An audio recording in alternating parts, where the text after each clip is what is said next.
ఏమంటారు? కానీ సార్ మీరు ఇలా మాంక్ అవుతానన్నప్పుడు ఇంట్లో మీ ఫ్యామిలీ మెంబర్స్ అమ్మ నాన్న బ్రదర్స్ సిస్టర్స్ మీరు ఎవరు ఎందుకు అనవసరంగా ఎంత హ్యాపీగా మాలాగా ఉండొచ్చు కదా అని ఎప్పుడు అనలేదా? అబ్జెక్ట్ చేయలేదంటే పేరెంట్స్? మంచి ప్రశ్న. ఏ పేరెంట్స్ ఎవరు ఎందుకు అబ్జెక్ట్ చేయరు? అబ్జెక్ట్ చేస్తారు. సో చేశారు. చేస్తే నాకు ఇదే బాగుంది, ఇలాగే ఉండడం బాగుంది అని చెప్పాను. మీకు తెలియదు ఉంది, కొంతకాలం అప్పటికే నేను పనిచేస్తున్నాను కాబట్టి డబ్బులన్నీ మా అమ్మగారికి ఇచ్చాను. సో మా అన్నయ్య గారు మా అమ్మగారిని చూస్తారు. యాక్చువల్గా చెప్పాలంటే సంవత్సరానికి వచ్చేది మా అమ్మగారిని చూడడానికి వస్తాను. మా అమ్మగారు ఉన్నారు యూనో. సో అంటే ఏంటంటే మీరు సడన్గా మాంక్ అయిపోయారని చెప్పి మీకు తల్లిదండ్రులతో మీ రిలేషన్షిప్ కోల్పోక్కర్లేదు.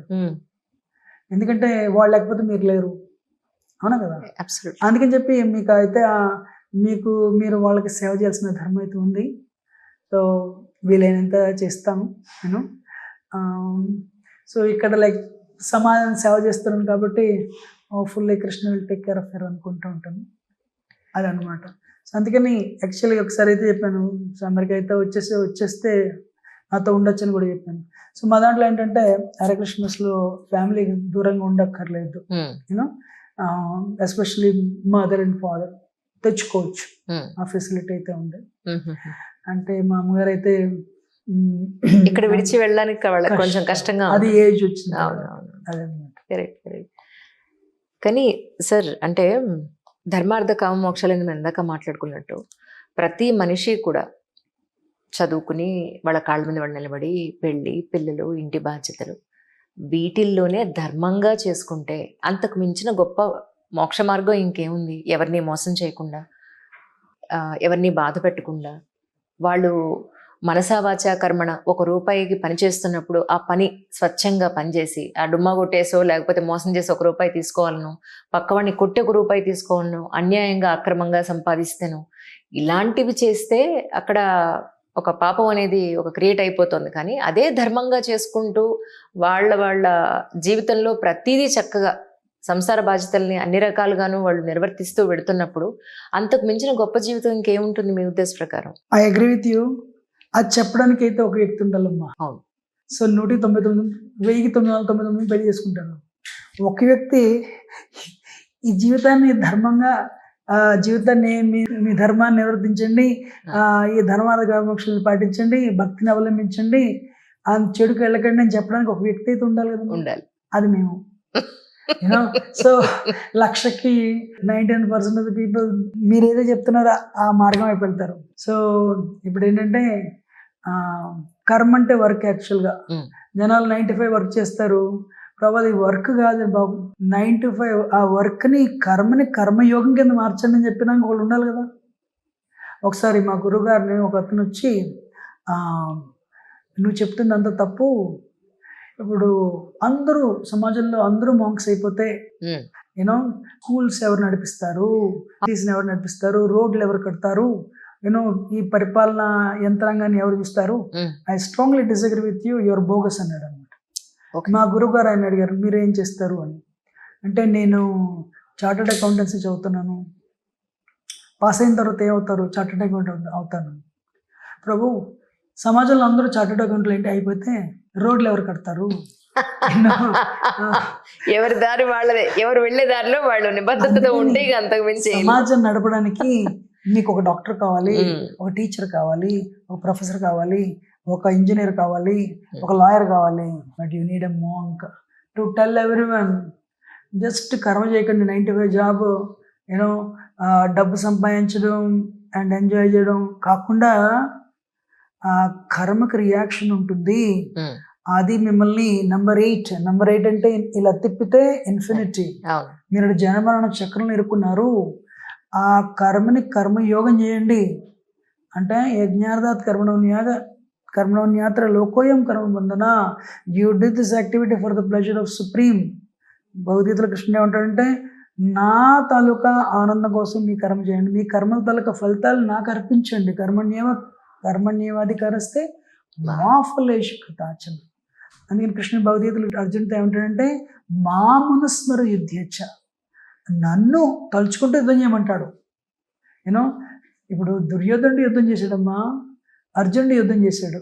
దుర్యోధనుడు వేసిన ప్రతి బాణం it was incriminating him in the cycle of birth and death. ఎందుకంటే దుర్యోధనుడు తన తాలూకా సెల్ఫిష్నెస్ కోసం, తన తాలూకా సెల్ఫిష్ డిజైర్స్ సాటిస్ఫై చేయడం కోసం ఆయన యుద్ధం చేస్తున్నాడు. కానీ అర్జునుడు నిజానికి యుద్ధం చేయాలని ఇష్టం లేకపోయినా కృష్ణుడి తాలూకా ఆనందం కోసం, ధర్మం నిలబడడం కోసం అర్జునుడు యుద్ధం చేస్తున్నాడు. అందుకని అర్జునుడు వేసిన ప్రతి ఏరో కూడా it was bringing him out of cycle of birth and death. అందుకని మనం చేసే ప్రతి కర్మ కూడా ఆయన తాలూకా ఆనందం కోసం చేస్తే అదే కర్మ మనల్ని లిబరేట్ చేస్తుందని చాలా మందికి తెలియదు. ఇది చెప్పడానికి ఒకరైతే ఉండాలి. అవును అవును, 100% సార్. ఇప్పుడు మీరు జాబ్ చేస్తున్నారా సార్, చేయటం లేదా? నేను ఉద్యోగం మానేసి అప్పుడే మానేసాను. ఆ రోజు నుంచి వాళ్ళ వరకు నేనేమో మంక్. That's it. మరి భక్తి మా టెంపుల్ నన్ను కేర్ చేస్తాను. వాళ్ళు అంటే దాన్ని చెప్పాలంటే ఆయన మీద ఆధారపడి నేను జీవిస్తాను. నాకైతే బ్యాంక్ అకౌంట్ లేదు. సీరియస్లీ? అంటే నా తలక నీడ్స్ అన్ని మా టెంపుల్ వాళ్ళు చూసేస్తారు. యూనో యాక్చువల్గా మా ఫౌండర్ ప్రభుపాద్ గారు అమెరికాకి 40 రూపాయలతో వచ్చారు. 40 రూపాయలతో వచ్చి ఆయనకి అప్పటికే ఆయన వయసు 70 ఏళ్ళు. 70 ఏళ్ళు అమెరికా వస్తున్నప్పుడు ఒక ఆవిడ ఆయనకి ఫ్రీ టికెట్ ఇచ్చింది షిప్లో. అప్పట్లో షిప్సే, ఫ్లైట్స్ లేవు. ఆయనకి on the way 2 heart attacks కూడా వచ్చున్నాయి, సీ సిక్నెస్. అమెరికా వస్తే నిజంగా హార్ట్ అటాక్స్ వచ్చని చెప్పి డాక్టర్సే చూపించుకోవడానికి డబ్బులు లేవు. ఈ వ్యక్తి నెక్స్ట్ 12 yearsలో 108 టెంపుల్స్ ప్రపంచం అంతా కట్టించారమ్మా. ఒకే వ్యక్తి, 70 ఏళ్ళ వ్యక్తి అమెరికాకి 40 రూపాయలతో వచ్చి 108 టెంపుల్స్ ప్రపంచం అంతా కట్టించారు. విశేషం ఏంటంటే ఆ రోజుల్లో 40 రూపాయలు అంటే అమెరికాలో $10. చిత్రం ఏంటంటే అమెరికాలో ఆ రోజుల్లో రూపాయికి వాల్యూ లేదు, ఎవరు కన్వర్ట్ చేయలేదు. అంటే 1965లో వెళ్ళారు, 68లో 40 రూపాయలు అని తెచ్చేసుకున్నారు కూడా. మరి ఎక్కడి నుంచి వచ్చి ఆయన ఒకటే మాట అంటారు. ఇది నేను నిజంగా చెప్పాలనుకున్నాను ఆయన మాట. అడవుల్లో ఏనుగులు రోజుకి 100 కేజీలు భోజనం తింటాయి. 100 కేజీలు అండి? ఎప్పుడైనా పేడేస్తే చూసారనుకోండి, దగ్గర 34 కేజీలు పేడే ఉంటుంది. అది ఏనుగులు వేసే పేడ. సీరియస్లీ? సో అందుకని ఏంటంటే ఏనుగులకి మీరు ఎప్పుడు న్యూస్ పేపర్లో హంగర్ డెత్స్ అని చెప్పి చదవరు. ఇప్పుడు elephant is not a devotee. Krishna is taking care of the elephants. Krishna is taking care of all the animals in the jungle. Why he doesn't take care of us? We are doing his work. We are going door to door. We are telling everyone practice bhakti yoga, practice bhakti yoga. Why he doesn't maintain us? ఆయన ఏమన్నారు, ఒక American reporter ఆయన అడిగాడు, స్వామీజీ మీరు ఎలా maintain చేస్తారు, మీ తలకి income ఏంటి? We don't work, we depend on God and we maintain hour cells. మేం కాదు, మాకు 108 టెంపుల్స్ ఉన్నాయి. 108 టెంపుల్స్ ప్రతి వారం సండే ఫీస్ట్కి 200 నుంచి 400 మంది వస్తారు. అంటే 108 టెంపుల్స్ అంటే అంత దగ్గర 40,000 మందికి ఫ్రీగా భోజనం పెడుతున్నాం. అందుకని ఏంటంటే మేము కూడా అమెరికాలో, నేను మిషిగన్లో ఉంటాను, డెట్రాయిట్ హాస్కిన్స్లో, దగ్గర 6 యూనివర్సిటీస్కి వెళ్తామమ్మా. అలాగే మా టెంపుల్లో కూడా సండే ఫెస్ట్ ఉంటుంది. సో వారానికి ఒక 600 మంది ఫ్రీగా భోజనం తింటారు. మేము ఎవరిని ఏం అడగం నిజంగానే, యూనో. కానీ ఒకటి అంటే వీ ఆల్సో నీడ్, ఆయన రాసిన పుస్తకాలని, భగవద్గీతలు ఉన్నాయి. సో వాటిని అయితే డెఫినెట్గా వితరణ చేయడానికి ట్రై చేస్తాం, సేల్ చేస్తాం. సో ఎంత వస్తే అంతే వస్తుంది. బట్ మీరు అన్ని టెంపుల్స్లో లేదా మిగిలిన టెంపుల్స్ నాకు తెలీదు, మా టెంపుల్కి వస్తే రోజు ప్రతి వారం అడ్వర్టైజ్మెంట్ అయితే ఉండదు. ఈ డబ్బులు ఇవ్వండి అని చెప్పి we don't push anybody, you know, we don't pest anybody. నేను కూడా చెప్తాను, మీరు సనాతన ధర్మాన్ని స్ట్రిక్ట్గా, ఈ భక్తి యోగాన్ని స్ట్రిక్ట్గా అవలంబించండి, పాటించండి. We want to start 1 more temple. అందుకనంటే అది డిపెండ్ అవ్వడం రావాలి. చాలా మంది తెలియదు అది యాక్చువల్గా. ఇప్పుడు టెంపుల్ గుడికి వెళ్ళి ప్రే చేస్తారు, రిజల్ట్ రావాలి అంటే ఇవాళ ప్రే చేస్తారు, రేపు రాదు. అదేంటంటే ఇప్పుడు మీరున్నారు, మీ నాన్నగారు రోజు మీకు 10 రూపాయలు ఇస్తుంటారు చిన్నప్పుడు. మీరు ఆ 10 రూపాయలని మీరు మెల్లగా కిడ్నీ బ్యాంకులో ఇస్తుండేవారు, ఎప్పుడు పాడు చేయలేదు. అలా మిమ్మల్ని మీ నాన్నగారు 15-20 ఏళ్ళు చూసిన తర్వాత ఒక బిజినెస్ మ్యాన్ ఏం చేస్తాడు, వాళ్ళ అబ్బాయి వీడు పాడు చేయట్లేదు అని చెప్పి ఆ అబ్బాయికి 25 ఏళ్ళు వస్తే మొత్తం బిజినెస్ వాడి చేతిలో పెడతారు. అదేవిధంగా కూడా నేచర్ ప్రకృతి వెనకాల ఆయన కృష్ణుడు ఉంటాడు. ఆయన ఏం చేస్తాడంటే when your behaviour is exceptionally wonderful he will use as an instrument to pursue his goals. అందుకని ఎలిఫెంట్స్ 100 కేజీలు తింటూ వాటికి హంగర్ డెత్స్ తిన్నాడు, వై హీ డజంట్ మెయింటైన్ అస్ ఏమంటారు. సో మేమే కాదమ్మా తిన్నాం, మేము 600 మందికి ప్రాపర్ అంటే ప్యూర్ డెవోటీ, దట్స్ ఫైన్, మేము కూడా 600 పెడతాం, మేము తింటాం. We don't need to starve, we are not starving either. ఏమంటారు? Amazing sir, amazing. మీరు మొట్టమొదటిసారి భగవద్గీత ఎప్పుడు చదివారు? ఆ ఫీల్ మీకు ఏమనిపించింది యాక్చువల్లీ? 98 అమ్మా. చిన్నప్పుడు యాక్చువల్గా ఆంధ్రాలో ఇప్పుడు తెలుగు రాష్ట్రాల్లో ఏంటంటే పిల్లలందరూ శ్లోకం చెప్పిస్తారు, 700 శ్లోకాలు వచ్చేసాయి అంటారు. దాని అర్థం ఎవరు చదవరు. అవును, అక్కడ ప్రాబ్లం. సో నేను చదివిన తర్వాత నాకు అనిపించింది, చిన్నప్పుడు మామగారు కూడా నాకు శ్లోకాలు నేర్పించారు, కానీ ఏనాడు దాని అర్థం తెలియదు. యూనో దాని అర్థం చదివినప్పుడు అరే ఇదా. మొదట చదివినప్పుడు అయితే కొంచెం భగవద్గీత కొంచెం కష్టం, కృప ఉండాలి దానికి. కానీ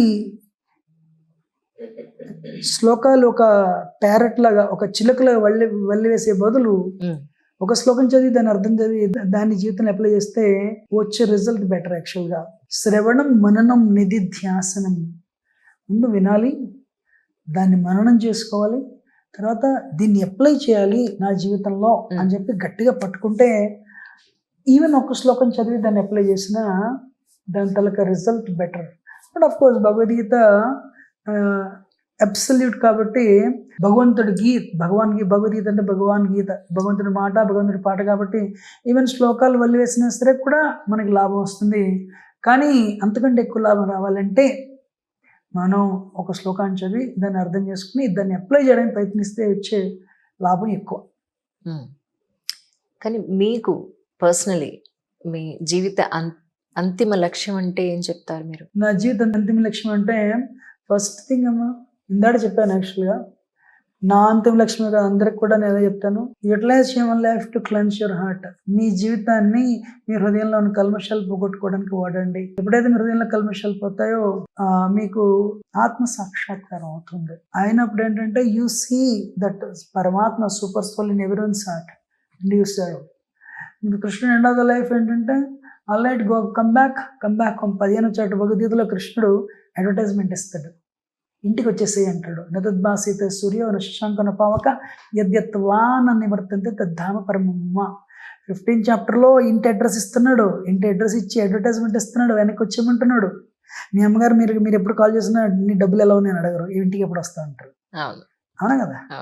అలాగే ఏంటంటే ఇక్కడ కూడా తండ్రి కాబట్టి సర్వయోనిష్కంతయ్య మూర్తే సంభవంతయ్య దాశాం బ్రహ్మద్యోని అహం బీజ ప్రదాపిత, అన్ని జీవితాలకి ఆత్మగా నేనే తండ్రిని అంటాడు కృష్ణుడు.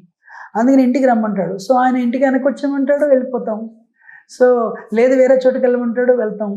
అందుకని ఆయన పనిముట్టు కింద మారిపోతే పూర్తిగా 100% ఇన్స్ట్రుమెంట్ అయితే బెస్ట్. అలా అవ్వాలంటే హృదయంలో కల్మషాలు పూర్తిగా పోతే ఆత్మ సాక్షాత్కారం అవుతుంది.